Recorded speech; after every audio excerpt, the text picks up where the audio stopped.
Raquel Welch, the icon of timeless beauty and intense charisma, not only amazed the world with her seductive curves, but also made the public bow before the courage of a woman who had been deeply hurt. She loved with all her heart, and also chose loneliness as a journey to heal her soul. She once fought against the entire system of power just because she refused a physical relationship with a man to keep her dignity. So who was that man? And what did she go through to achieve the success she has today? Don't take your eyes off the screen, because the following story will make you look at her with a completely different eye. Raquel Welch, the sharp-featured Latin beauty, was born in Chicago in 1940 as Jo Raquel Tejada. But fate soon led her to San Diego, where the golden sunshine wasn't enough to melt the ice within the strict household of her father, Armando. Growing up amid constant arguments, that little girl learned to hide her tears and nurtured a longing to express herself through art. At the age of 7, she immersed herself in ballet as a form of escape, dancing among scratched mirrors and crystal-clear dreams. But then, a single cold remark from her instructor extinguished that flame. "Your body isn't right for a professional dancer." Raquel quietly folded her ballet shoes, but she never gave up her dream of performing on stage. After graduating with honors, she enrolled at San Diego State College on a theater arts scholarship. But life offered her no favors at that point. Divorce, survival, struggle. Raquel did it all, from modeling to waiting tables in Dallas, while clutching onto her Hollywood dream during lonely nights. Then, in 1963, the girl from Chicago arrived in Los Angeles, the city of lights, empty-handed, but with a heart full of fire. Minor roles didn't catapult her to stardom, not until she met Patrick Curtis, the man who saw something in her that the world hadn't yet noticed. When Raquel Welch set foot in Hollywood, she didn't bring with her any aura of fame. What she had was an unusual beauty, unwavering determination in her eyes, and a man named Patrick Curtis, who saw in her an unpolished gem. Curtis wasn't just her manager. He was the architect of the image Welch would carry throughout her career, an unmistakable sex symbol. But to fit the standards of 1960s Hollywood, where Latin beauty was still seen as foreign, Curtis convinced her to use her ex-husband's surname instead of her birth name, Jo Raquel Tejada. It was a strategic and controversial decision, but it worked. The name Raquel Welch gradually became etched in the public consciousness. The turning point came in 1966. The film 1 Million Years BC may not have offered much artistic value, but the image of Welch in a fur bikini, standing proudly in the desert, instantly became a cultural icon. She had only 3 lines of dialogue, but no words were needed. Her body, her eyes, they told a different story. A story of survival, of primal feminine allure.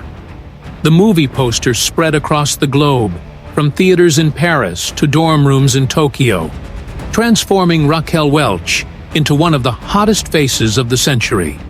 But that very fame placed her in a gilded cage. She didn't want to be boxed in as a sexy doll. Raquel longed to be recognized as a true actress, someone who could transform, wrestle with emotions, love, hurt, and live on screen like any other artist. She chose Fathom, a spy film in the vein of Modesty Blaise, as a bold next step. Though still raw, her determination was undeniable. Director Peter Medak once admitted that at first, she looked like a cheerleading captain from America lost in Europe.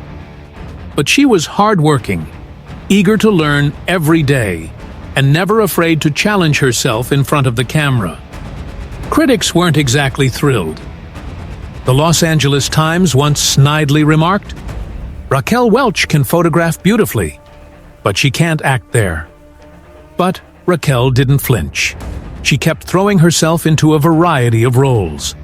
From Lady in Cement opposite Frank Sinatra to 100 Rifles, where she boldly broke racial barriers by performing a love scene with black actor Jim Brown, something once considered taboo in Hollywood. She also firmly refused to do nude scenes, making her stance clear. "I can be sexy, but I'm not a display item." In 1970, Welch took on the boldest role of her career in Myra Breckinridge, playing a transgender woman in a film world riddled with prejudice. The movie was a storm of controversy, chaotic production, internal conflicts, and especially tensions between Welch and legend Mae West, who walked off the set after just 3 days. But what mattered most was that Raquel Welch dared to step outside her comfort zone. She wasn't afraid to be disliked, she wasn't afraid of challenges, and she refused to let herself be defined by the label of sex symbol. Raquel Welch was not just a stunning figure. She was a woman who dared to dream big, who broke through every limit that her era tried to impose on her. Raquel Welch was not just a sex symbol of the 1970s, she was the embodiment of sweet rebellion in a Hollywood still mired in prejudice.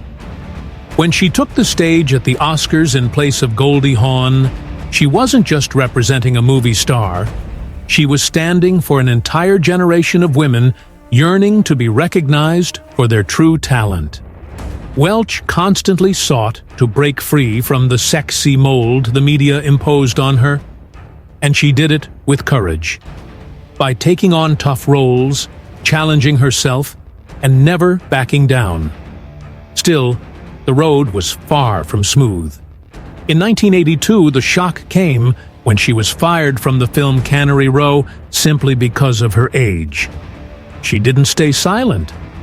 Raquel took MGM to court and won, receiving a $10.8 million settlement, a sharp blow to discrimination and a powerful symbol of resilience.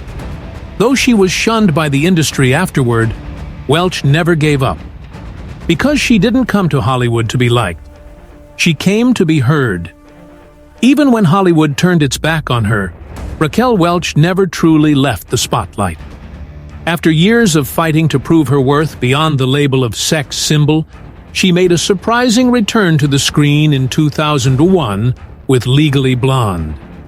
Playing a character who was glamorous, yet graceful and humorous, Welch not only made audiences laugh, but also proved that, even in her 60s, she could reinvent herself and captivate a new generation with a presence no one could replicate.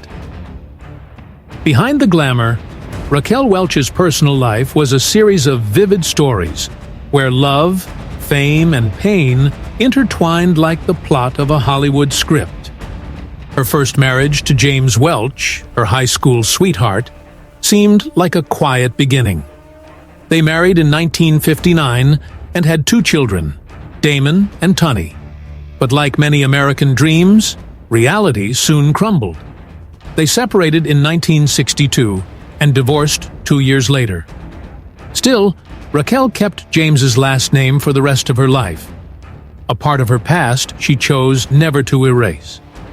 In a rare moment of openness about her private life, Raquel once confessed, "I never did it right. And a lot of men couldn't handle me being the one in the spotlight." That statement, like a mirror held up to society, reflected the price a woman so striking, in both beauty and spirit, had to pay in a world ruled by men. In 1967, Welch entered her second marriage with Patrick Curtis, the man who had helped shape her public image. They were married in Paris on Valentine's Day, but the fairy tale ended in 1972. After their divorce, Curtis stirred public controversy by claiming Welch had an abortion during their relationship, a deeply personal revelation that damaged the carefully guarded image she had long protected. At the same time, scandal continued to follow her with rumors of an affair with actor Sancho Gracia during the filming of 100 Rifles in Spain. Tensions peaked when, in a jealous rage, Patrick Curtis reportedly chased Gracia through a hotel in Aguilas with a gun. The incident instantly made headlines across entertainment media, further cementing Welch's dangerous reputation, both on-screen and off. Still, Raquel never gave up on love. In 1980, she married for the third time, to producer Andre Weinfeld. The wedding took place in Cabo San Lucas, a romantic setting that seemed to reflect her enduring belief in a happy ending, despite a life filled with storms. Behind the glamour, Raquel Welch's love life was a series of chapters filled with richness, romance, hope, and more than a few heartbreaks. Her third marriage to Weinfeld appeared to be a peaceful harbor, but fate had another test in store.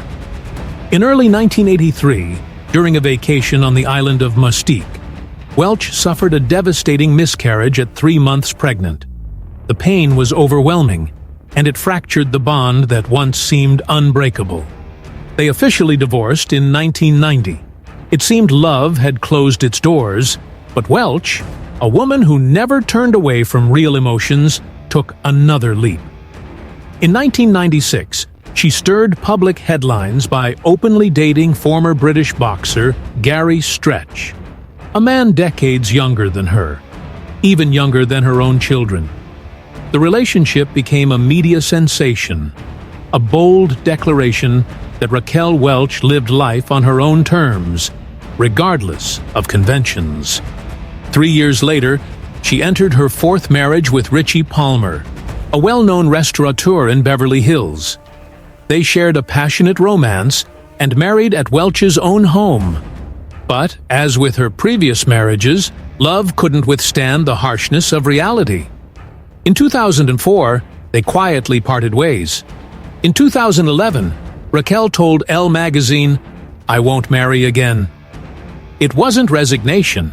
It was the choice of a woman who had loved deeply and had learned to love herself most of all.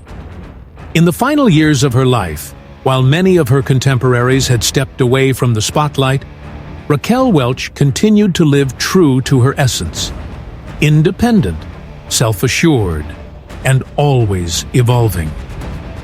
Her most recently noted relationship was in the mid-2010s with American Idol producer Nigel Lythgoe.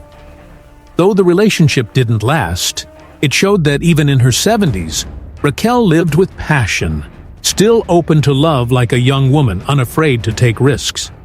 But Raquel wasn't just a face on the silver screen. She expanded into business with her own line of wigs, a bold yet strategic move. In a world obsessed with rigid beauty standards, she created a space where women could redefine their own sense of beauty. Her brand wasn't just about products. It was a declaration of agency and self-respect. Raquel Welch never let herself be boxed in. When people tried to confine her to the role of a sex symbol, she answered with action, taking daring roles, exploring both artistic and commercial projects, and always showing up with an unmistakable presence. She was a living testament to adaptability and reinvention in a constantly changing world. Over a career spanning more than 5 decades, she broke every barrier of gender, ethnicity, and especially age, which Hollywood has always been wary of. Raquel Welch was more than an artist. She was a quiet warrior. After 4 marriages and a string of media-stirring scandals, she retained her composure, her grace, and above all, her dignity. In a 2011 interview, when asked about remarrying, she candidly replied, "I don't think so. I've loved enough, lived enough, and now I choose to love myself." That statement stands as a perfect conclusion to an emotional journey filled with both towering highs and profound lows. A journey that only someone like Raquel Welch could walk with such unwavering spirit. When she passed away on February 15, 2023, at the age of 82, the world seemed to pause for a moment. Hollywood lost a star, but fans lost something far greater: a living icon, an inspiring role model. With over 30 films and more than 50 television appearances, Raquel Welch left behind a rich artistic legacy. But more than the numbers, it was the depth of her influence that truly mattered. Raquel redefined what success could look like for a woman in an industry rife with temptation and discrimination. She made people understand that while beauty could be an advantage, it was courage and talent that endured. Raquel Welch's legacy doesn't lie in awards or glamorous red carpet gowns.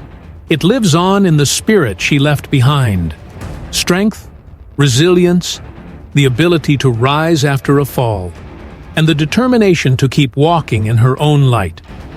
She proved that a woman could be both seductive and powerful, both gentle and unbreakable.